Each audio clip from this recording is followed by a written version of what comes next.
Principals demonstrate personal leadership by inspiring, supporting, and galvanizing their schools through the challenges and hard work of ongoing improvement.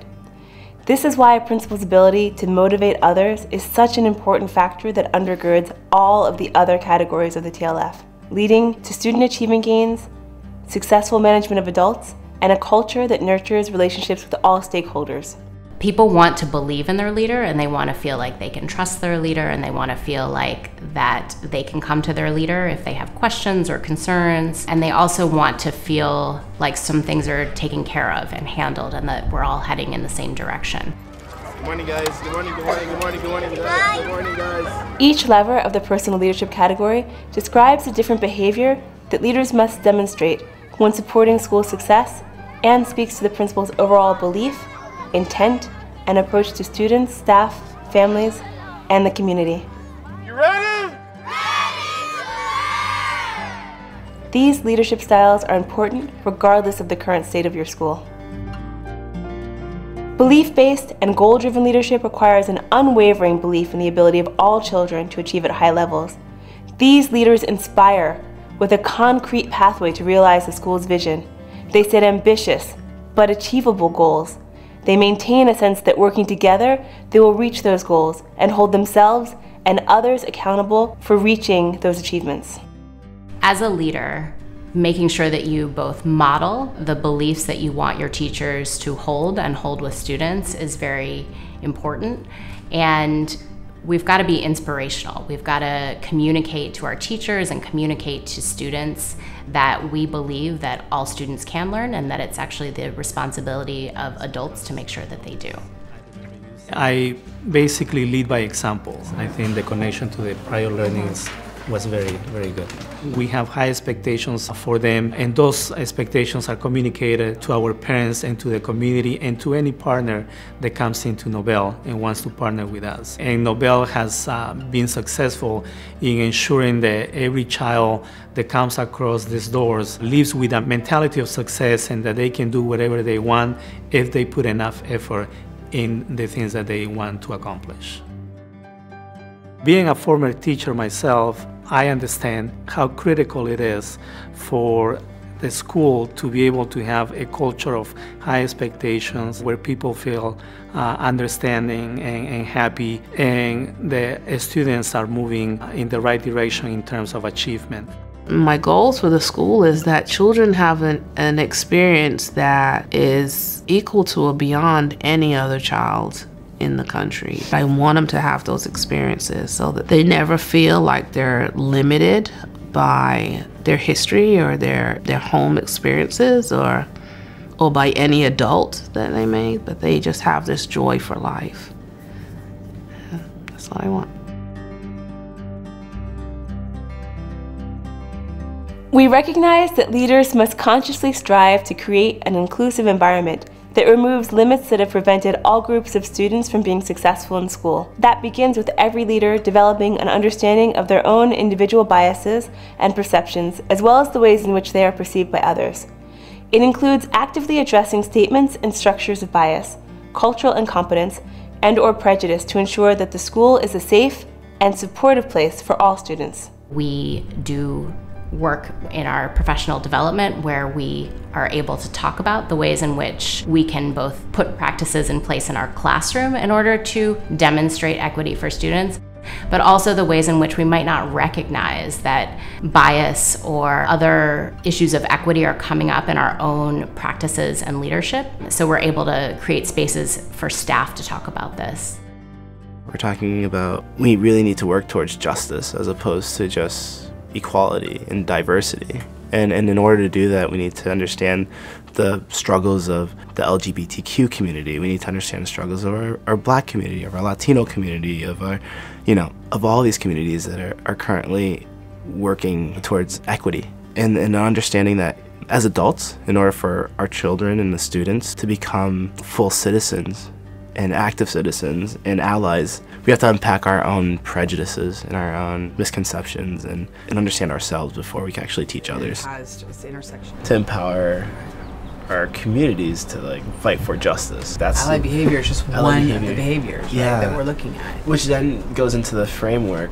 And then also understanding how do we translate this into a curriculum that's accessible to students. We also work with students, and in the classroom we bring that curriculum and the teachers work together to teach these lessons on SEL and on diversity. Let's try it one more time. How can we make our class safer?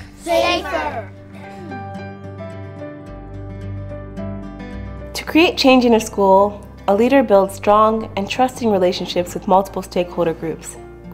The leader develops and models strong communication skills that are always respectful.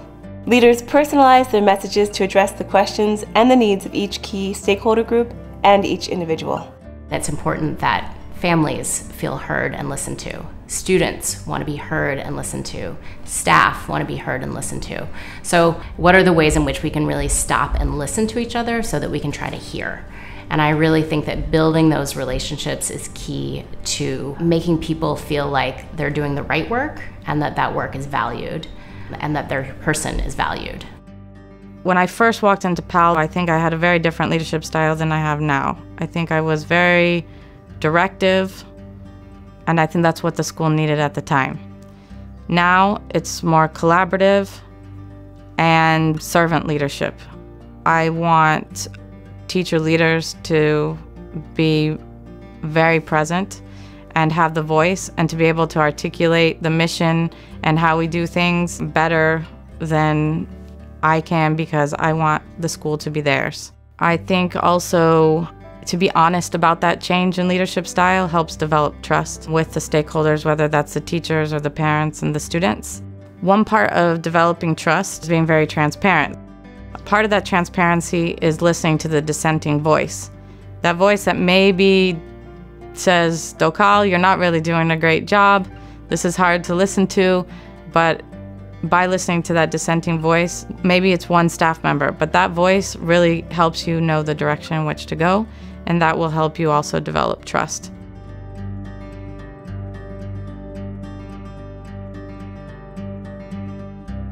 Leaders facilitate experiences that inspire team members to modify any of their values, beliefs, assumptions, or habits that don't support school and student success. So the majority of today's agenda is geared towards preparing for that PD, and we'll come back together as a whole ILT to give feedback on the final senior year experience plan as well as the PD plan. They also help teams distinguish technical challenges from truly adaptive challenges, those challenges that require the team to change the ways that they are working together. Leaders also help their teams, families, and students identify how changes are impacting their effectiveness. Whether changes are initiated by the leader, the community, or the district, the leader recognizes the emotions that accompany change and leads processes that support the school community through initial discomfort as they make shifts in their practice that will improve student outcomes. What is the root cause? What is the root issue? And then also really trying to put yourself into the shoes or perspective of the other stakeholders in any situation, to be able to abstract a problem and understand it and think about a way to address issues that are bound to come up in any school and come to some solutions that work for everyone.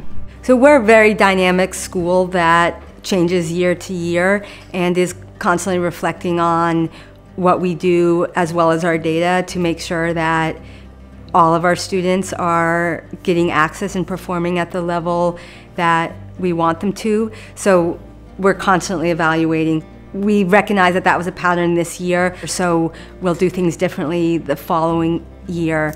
I've wanted to make those changes as whole school as possible and really get the perspective of all of our different constituencies so that it never feels like my initiative, but that we are doing this together. We're all about change, and so change isn't hard or scary for us. It's more just in some ways an expectation of we will get better, we will be different, we will improve. Resilient leaders demonstrate resolve in the face of adversity and challenge. They constantly look for solutions that will move the school closer to its goals.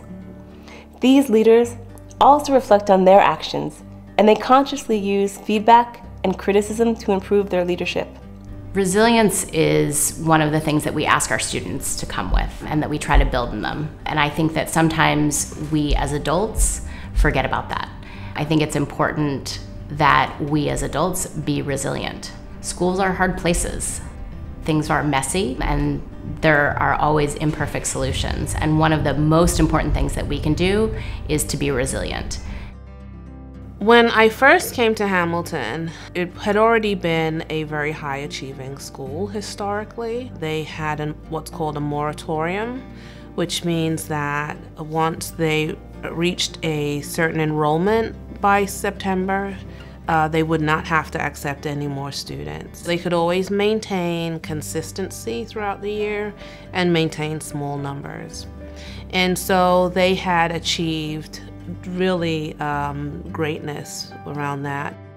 When I arrived, the moratorium was taken away from all city schools. It was also the first year that the new set of testing assessment requirements would be in place.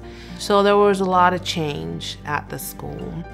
The staff was not used to change. The doors are open, the eyes are on schools, and our staff was not ready and prepared for that. So a part of that first year was about the challenges of change and how do we accept change, how do we identify change as good for students, and how do we make it work for everybody. It's almost more difficult to change with people who have been successful because they feel like what they're doing is great, it's always been great, and it's whoever's coming in, they need to change. So those conversations I think are the most difficult, and I try to ask questions so that staff can come to some kind of self-awareness. I mean, how is the child doing? Are they progressing? Are they not progressing? If they're not, then, how are we changing? Personally, I'm constantly reflecting because I'm constantly thinking of what I can do better. I don't think a day has gone by where I felt kind of satisfied with what I had done because there was more to be done. And so I've been able to, through the years, surround myself with a team who gives me that honest feedback. My assistant principals, my literacy and math lead. If I put something out there, or if I do something and I can ask them and I believe that they give me the honest truth, because it's not always what I want to hear, and it's not always good, but they tell me the truth. In essence, the principal's leadership style must strike a balance between being very firm about goals and expectations while also demonstrating genuine engagement with others, humility, and relationship building. It is also important to remember that these actions are not just innate to certain types of people, but are actually skills that can be developed over time through ongoing feedback and reflection. Similarly, the personal leadership actions that principals may need to take may change as the school improves or as more systems and structures are put in place. Whatever a school's current state may be, a transformational principal always models these different styles of personal leadership in their actions.